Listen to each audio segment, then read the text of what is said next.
Ayan, hello, good morning. Magandang umaga po sa lahat. So, ito yung segment ko ngayon, no, yung ano lang, kwentuhan lang with Kuya Bench, no. But before we begin yung ano natin, yung kwentuhan natin, no, while driving, let's pray muna, no. Father God, salamat po sa araw na to, Lord. Pinagpipray po namin ng aming biyahe sa mga kasama ko ngayon na nagmamaneho, mga papasok ng trabaho, papasok ng school, mga nasa bahay. Yan, pinagpipray ko lahat yan, kanilang kalusugan, kanilang mga pangangailangan sa araw-araw na to, Lord God.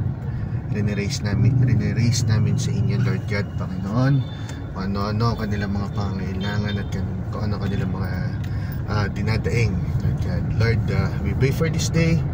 You guide us all the way as you've always been, based on your promises. In Jesus' mighty name, amen and amen.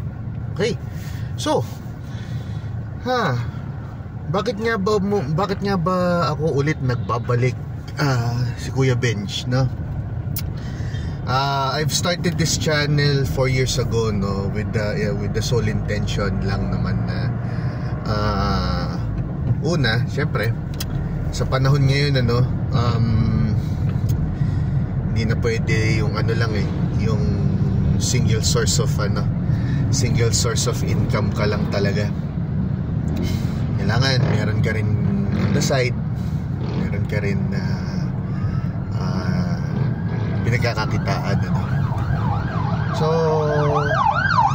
ngayon naisip-isip ko kasi nga hindi naman sa pagpakikibandwagon or what not, pero subok lang. Kasi ang target ko lang naman is, una, bukod dun nga sa extra income, pangalawa, para din to sa mga tao na gusto lang din ng kakwentuhan.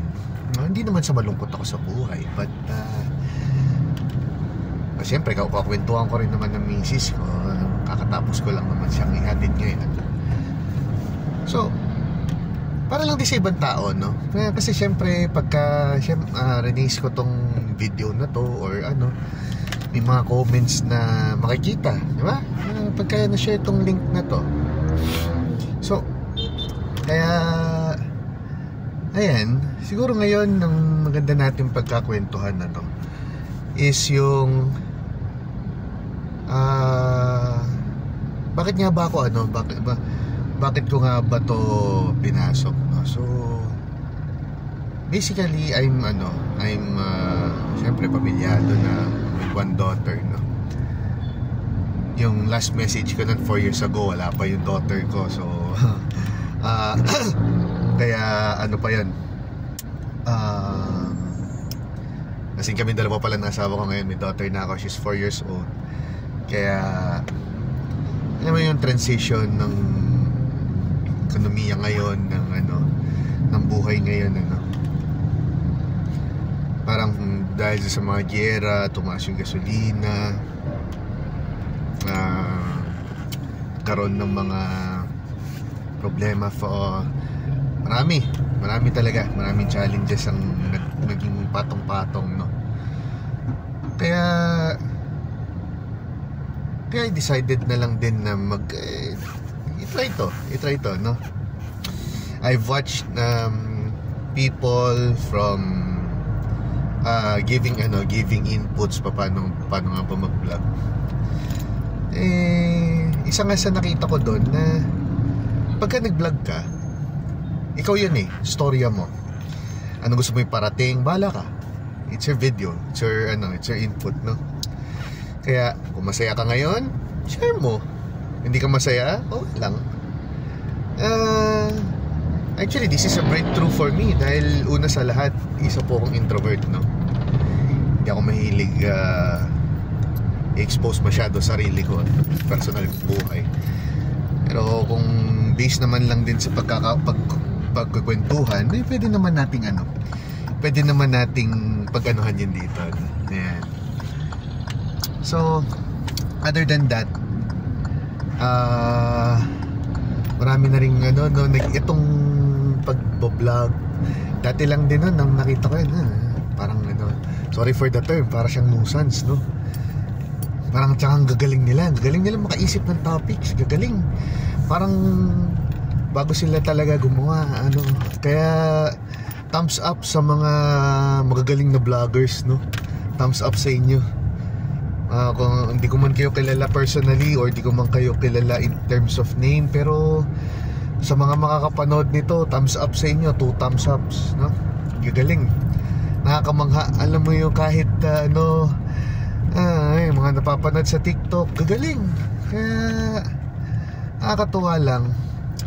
Kaya yung sa akin, I'll try. Natin, pero more on kwentuhan lang. Kaya nga nagda-drive ako. Ito, mapapadalas to every time na nagda-drive ako. Makikita nyo tong video na to. Pagkanoan natin kung ano yung mga nakikita natin on the streets, no? Yun na yung pagpalitan natin ng comments.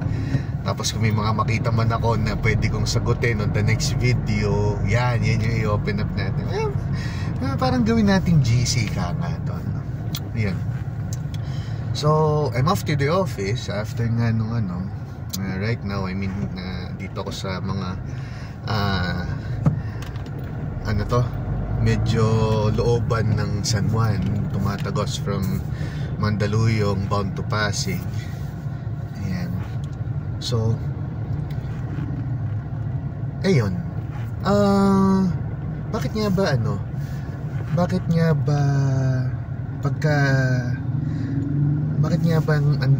ang dalas ng traffic, merong talagang certain hour, tinatawag na rush hour. Lahat nandun lahat, kakagulo lahat doon, nagsisikyan dito, ganito.